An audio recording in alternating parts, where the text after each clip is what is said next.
Friends, good morning. आज हम फिर से वापस आ गए एक न्यू वीडियो के साथ। और आज हम इस वीडियो में आप लोगों से एक डिजीज डिस्कस करेंगे, क्योंकि हमें अपने प्रैक्टिस में बने रहने के लिए डिजीज़ का भी नॉलेज होना बहुत ज़रूरी है।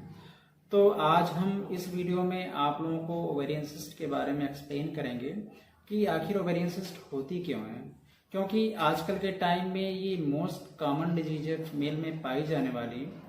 तो इसके बारे में जान लेना बहुत ज़रूरी है। तो आज हम देखते हैं ओवेरियन सिस्ट, आखिर ओवेरियन सिस्ट होती क्या है। तो ओवेरियन सिस्ट को पढ़ने से पहले या जानने से पहले ये देख लेते हैं कि सिस्ट क्या होती है। तो किसी थैली में तरल पदार्थ का या फ्लूइड का एक्युमुलेशन हो जाना, फ्लूइड का इकट्ठा हो जाना, हम लोग इसको कहते हैं सिस्ट। और यही स्ट्रक्चर अगर ओवरी में बन रहा है तो हम लोग इसको ओवेरियन सिस्ट के नाम से जानते हैं। तो अब हम देखते हैं कि टाइप्स ऑफ ओवेरियन सिस्ट, यानी ओवेरियन सिस्ट कितने टाइप्स की होती हैं। तो इसमें जो फर्स्ट होती है सिंपल ओवेरियन सिस्ट, और जो सेकंड होती है वो है कॉम्प्लेक्स ओवेरियन सिस्ट। तो सिंपल ओवेरियन सिस्ट में भी टाइप्स होते हैं, जैसे कि सिंपल ओवेरियन सिस्ट में फर्स्ट जो होती है फंक्शनल ओवेरियन सिस्ट, या हम इसी को फॉलिकुलर ओवेरियन सिस्ट के नाम से भी जानते हैं।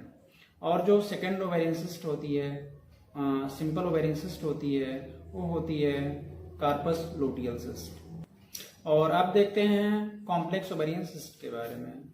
तो कॉम्प्लेक्स ओवेरियन सिस्ट भी कई टाइप्स की होती हैं। उसमें जो फर्स्ट होती है वो होती है इंडोमेट्रियोसिस की सिस्ट, और जो सेकंड होती है वो होती है पॉलीसिस्टिक ओवेरियन डिजीज में पाई जाने वाली सिस्ट। तो ये कॉम्प्लेक्स की 2 टाइप्स हो गई। और अब देखते हैं इसके बाद सिंपल ओवेरियन सिस्ट में पाई जाने वाली जो भी ओवेरियन सिस्ट है उसके बारे में। तो उसमें हमने बताया था फर्स्ट फंक्शनल ओवेरियन सिस्ट या फॉलिकुलर ओवेरियन सिस्ट। तो फंक्शनल या फॉलिकुलर ओवेरियन सिस्ट हम उसको कहते हैं क्योंकि हर फीमेल में एवरी मंथ पीरियड स्टार्ट होते हैं। तो उस पीरियड के मिड में ओवरी से ओवा का ओवुलेशन होता है। तो ये ओवा एक फॉलिकल में डेवलप्ड होता है, एक फॉलिकल में बढ़ता है। तो ये ओवुलेशन के टाइम जब फॉलिकल को रप्चर करके ओवा बाहर निकलता है जनरली, लेकिन कभी कभी किसी कारणवश ये ओवा या ये एग फॉलिकल को रप्चर करके बाहर नहीं निकल पाता है, तो उसमें तरल पदार्थ या फ्लूइड इकट्ठा होने लगता है उस फॉलिकल में। तो इस स्ट्रक्चर को हम लोग फंक्शनल ओवेरियन सिस्ट या फॉलिकुलर ओवेरियन सिस्ट के नाम से जानते हैं। और हमने जो सेकंड बताया था वो था कार्पस लूटियल सिस्ट। और जब कभी कभी इसी फॉलिकल में जो ओवा बनता है या डेवलप्ड होता है वो फॉलिकल को रप्चर करके बाहर भी निकल जाता है, बट किसी कारणवश इस फॉलिकल का डेवलपमेंट लगातार होता रहता है, ये ग्रोथ करती रहती है फॉलिकल। तो इस ग्रोथ में जब फ्लूइड का इकट्ठा हो जाता है या तरल पदार्थ इकट्ठा हो जाता है, तो इस स्ट्रक्चर को हम लोग, जो सिस्ट बनती है, इसको हम लोग कार्पस लूटियल सिस्ट के नाम से जानते हैं। तो ये थे सिंपल ओवेरियन सिस्ट के टाइप्स। तो अब हम देखते हैं कि सिंपल ओवेरियन सिस्ट के साइन और सिम्टम्स क्या होते हैं, यानी सिंपल ओवेरियन सिस्ट के लक्षण क्या होते हैं। जनरली सिंपल ओवेरियन सिस्ट के जो सिस्ट होती हैं वो 3 सेंटीमीटर से ज़्यादा बड़ी नहीं होती हैं, बट कभी कभी इनकी साइज किसी कारणवश बढ़ने लगती है, तो उसमें साइन और सिम्टम्स आने लगते हैं।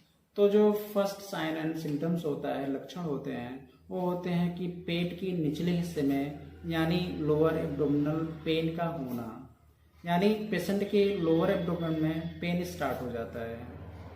और ये पेन कभी कभी बैक तक चला जाता है, तो हम लोग इसको कमर दर्द के नाम से जानते हैं। और ये पेन बेसिकली पीरियड्स के पहले या पीरियड्स के बाद स्टार्ट होते हैं। तो ये था first sign and symptoms of ovarian cyst, वो भी सिंपल ओवेरियन सिस्ट के। और इसमें जो सेकंड होता है वो होता है कि पेशेंट का पेट फूला फूला लगता है, यानी ब्लॉटिंग ऑफ एब्डोमेन। पेशेंट को ऐसा फील होगा कि उसका पेट फूला हुआ है। और इसकी वजह से, ओवेरियन सिस्ट की वजह से, पेशेंट को सेक्स के दौरान पेन फील होता है, पेन होता है। तो ये था सिंपल ओवेरियन सिस्ट के साइन एंड सिम्टम्स। और इसमें कभी कभी क्या होता है कि ओवेरियन सिस्ट की वजह से मेंसेस इरेगुलर हो जाते हैं, और इरेगुलर होने की वजह से कंसीव करने में या फर्टिलाइजेशन में दिक्कत होती है। इसमें कभी कभी इनफर्टिलिटी के भी केस आपको देखने को मिल जाएंगे ओवेरियन सिस्ट की वजह से। तो ये थे साइन और सिम्टम्स ऑफ ओवेरियन सिस्ट के। तो अब हम देखते हैं इसमें आगे कि हम लोग इसमें टेस्ट क्या कराते हैं, क्योंकि ओवेरियन सिस्ट में टेस्ट का भी बहुत इंपॉर्टेंट है। तो जनरली हम लोग यूएसजी, अल्ट्रासोनोग्राफी हम लोग एडवाइस किया जाता है। बट अगर किसी पेशेंट में सीवियर पेन है इसकी वजह से, तो हम लोग सीटी स्कैन या एमआरआई भी एडवाइस करते हैं। और ऐसे पेशेंट में ब्लड टेस्ट भी करवाए जाते हैं, और इस ब्लड टेस्ट को करवाने की ये वजह है कि ब्लड में एस्ट्रोजन हार्मोन और प्रोजेस्टेरॉन हार्मोन का लेवल चेक किया जाता है कि ये कहीं हार्मोन का लेवल डिस्टर्ब तो नहीं है।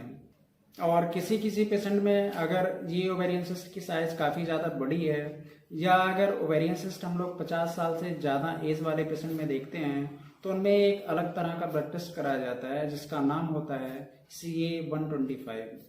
तो इस टेस्ट का कराने का बेसिकली ये रीजन होता है कि ओवरी में कैंसर की डायग्नोसिस, यानी अगर आपको कैंसर है तो इस टेस्ट से कंफर्म हो जाता है कि आपको कैंसर है या नहीं है।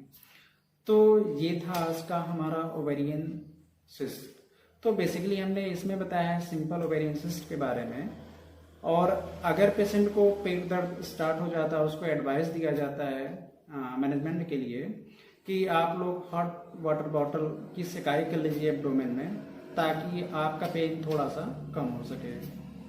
तो अब इसके बाद आता है कॉम्प्लेक्स ओवेरियन सिस्ट। तो कॉम्प्लेक्स ओवेरियन सिस्ट को हम लोग नेक्स्ट वीडियो में देखेंगे। इसमें बस आज इतना ही, सिंपल ओवेरियन सिस्ट के टाइप्स, उसके साइन एंड सिम्टम्स, लक्षण, और हम लोग उसमें क्या मैनेजमेंट करेंगे और उसके क्या टेस्ट होते हैं। तो ये था आज का हमारा वीडियो ओवेरियन सिस्ट के ऊपर। तो अगर आप लोगों को वीडियो पसंद आए तो वीडियो को लाइक करिएगा, वीडियो को शेयर करिएगा, और हमारे चैनल को सब्सक्राइब करिएगा। फिर मिलते हैं हम आपको नेक्स्ट वीडियो में, तब तक के लिए नमस्कार।